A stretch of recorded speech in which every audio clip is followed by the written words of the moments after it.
Alright, so these are the items that you're going to be needing to create your journal cover.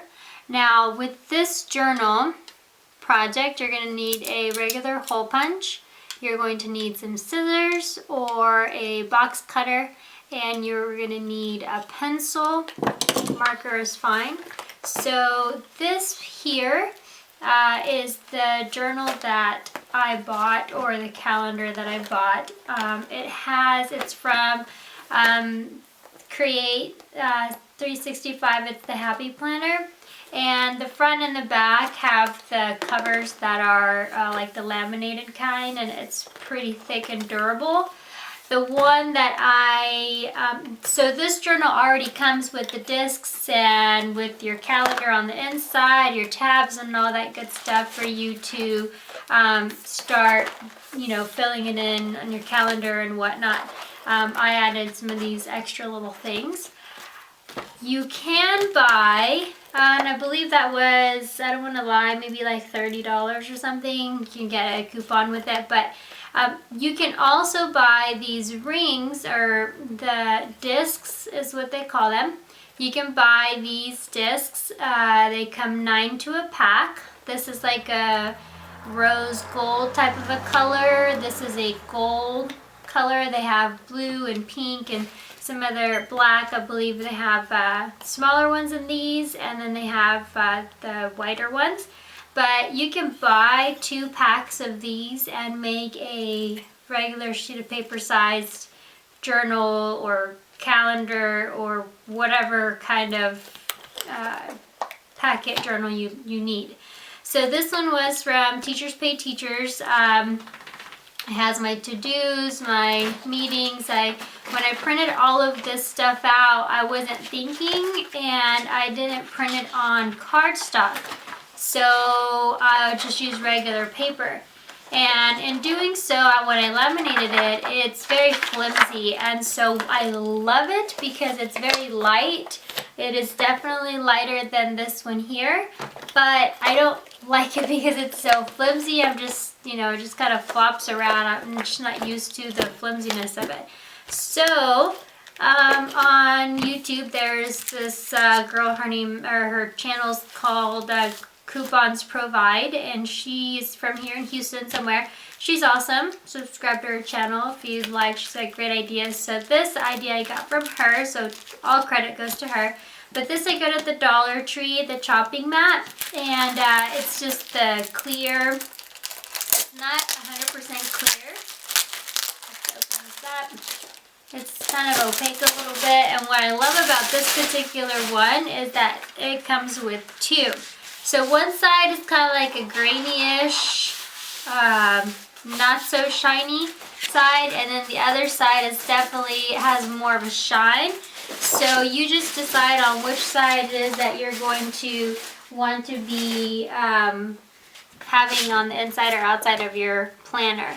Now, do you know that this shiny side will get more of the scratches, and the dull side, you're not going to see so many scratches. So for me, I'm going to want this dull side to the top.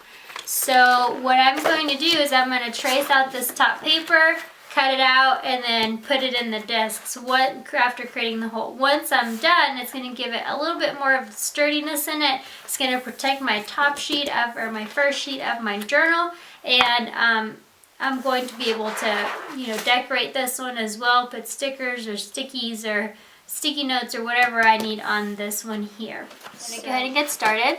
I'm going to take my first sheet and I'm going to pull it out of the disc. So for this particular part, you always want to make sure that your sheet, your cover sheet, your mat, you cut it a little bit wider and taller on for the front and the back cover, just to give you a little leeway and to protect your sheets as well. Sometimes if you have tabs, you want your journal cover to protect the tabs, and that's something, just make sure you measure it out correctly. So in that case, I would have to take a sheet that has my tab connected to it, because in that way, instead of just, let's say, cutting it from here to here, Now I'm going to have to cut it from here to here. Always keep in mind these mats do have a little hole in them, so always try to keep that in mind when you're creating your design. So I'm going to get started down here on the bottom. I'm going to give it a good little edge. Now if you're really picky and particular, then you want to get your ruler out and you really want to make sure that you measure, get this out of the way, make sure that you measure that you are even on both sides, and then create your dashes and your lines and whatever it is that you, however you decide or choose to create your measurements.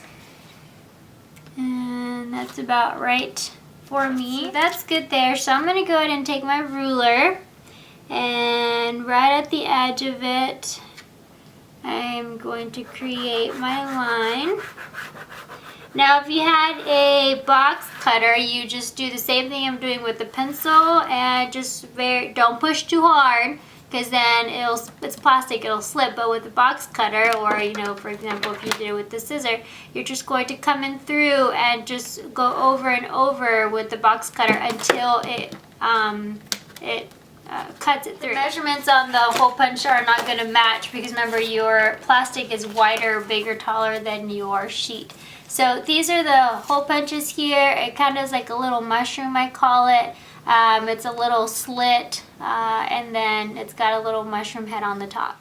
All right, so just measure out where you're going to want the cuts to be, and just line it up. Make sure you're good and happy with it. I'm going to go ahead and put some tape down. This is just some washi tape. So we're going to come in, and I'm going to, with a Sharpie, just outline my little silver. I'm going to create my little hole punch areas in silver so I can see them. You just got to be careful not to stain your top here. I'm going to go ahead, I like where it's looking, how it's looking, what it's doing. I'm going to go ahead and pull this off. Take this washi tape off here.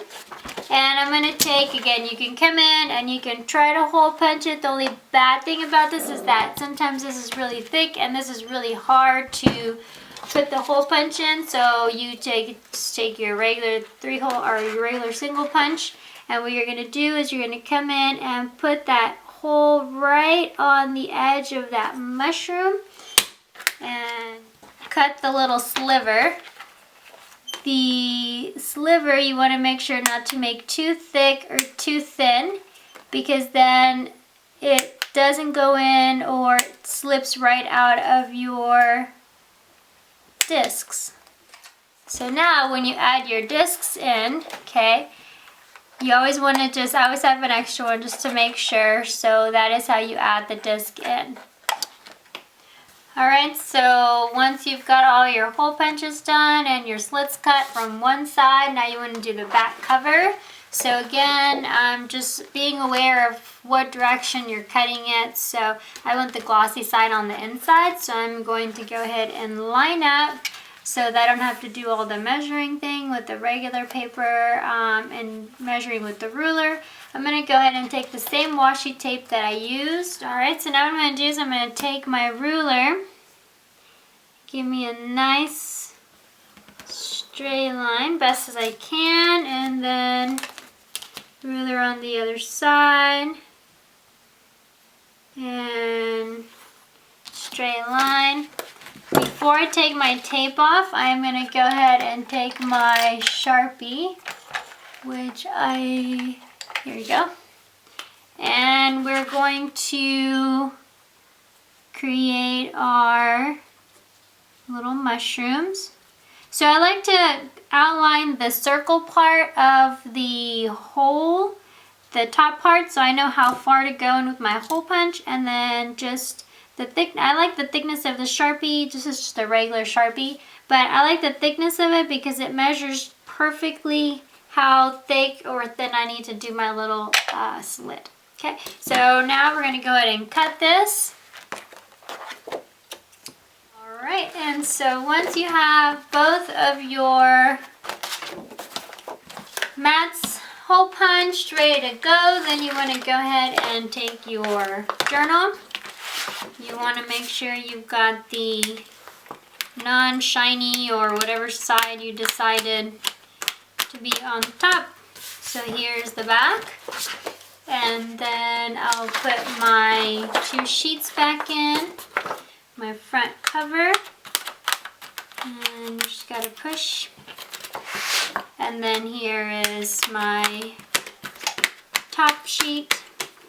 Good to go. So here we go. It's still flexible. It's still not as heavy as this material or this one, but it's wide enough to where it's going to cover my tabs and protect them, so that way they don't get ruined before November if I use it on a daily basis. But it's still, I can still see my design that I paid for through Teachers Pay Teachers or whatever, magazine cutouts or whatnot. If I like that, it still shows through. If I don't necessarily want or need this to show through, I can always just have this and decorate the outside of my covers. So there you go. All you need now is just one of these little headbands so that your book does not flop open. It can be any kind of blinged out. It could be a rubber band if you like. Just if it's too small, it will pinch the top and bottom, so just stretch it out.